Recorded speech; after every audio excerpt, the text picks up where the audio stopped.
Ephesians chapter 5, verse 1. Therefore, be imitators of God as dear children, and walk in love as Christ also loved us, gave himself for us, an offering, sacrifice to God for a sweet-smelling aroma. But fornication and all uncleanness or covetousness, let it not even be named among you as is fitting for the saints. Neither let filthiness, foolish talking, coarse jesting, which are not fitting.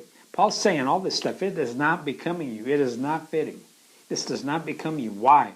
Because you have been born of God. You're his dear children, what it says in verse 1. And you need to be starting to grow up, and you need to be starting to act like the one that's on the inside of you. It says, for this you know, that no fornicator, unclean person, nor covetous man, or any idolater has any inheritance in the kingdom of God and of Christ. There's only one way you can access our inheritance. And the only way that you can, right now, people would start really majorly, there's a lot of Christians that would focus on this and try to just start going out and banging a fornicator over the head, or an unclean person, or a covetous person, or an idolater. But the key here is it's talking about the inheritance in the kingdom. Now see, the kingdom of God is here on earth. The kingdom of heaven is up there. Now this isn't talking about going to heaven. This is talking about an inheritance. Paul had prayed that our eyes would be enlightened in verse 18, chapter 1. He prayed that the eyes of your heart would be enlightened, that you would know what are the riches of the glory of his inheritance in the saints. There is an inheritance for saints. The only way you get access to that inheritance is getting born again.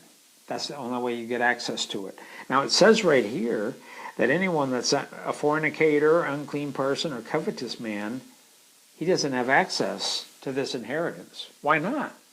Because the only way that you're going to have access to it is you've got to be seeing the inheritance. That's why Paul prayed that your eyes would be open so that you could see it.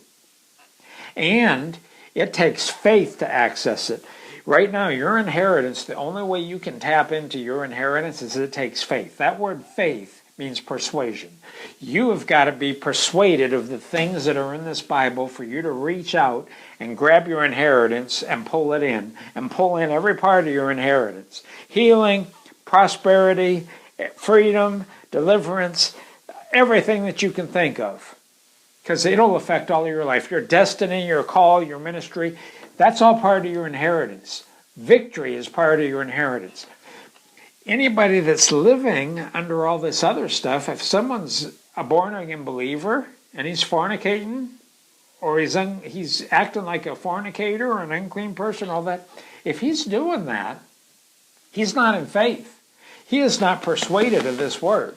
Because if you're in faith, you're persuaded of this word, because that's what faith does. See, faith is one of the most powerful things, because when you are a believer walking in faith and you have strong faith, that persuasion causes you to make the right decisions. You literally believe what this word says. You literally believe that if I act a certain way, that whatsoever a man sows, that shall he also reap. You believe that if I give, it shall be given unto me, good measure, pressed down, shaken together, and running over.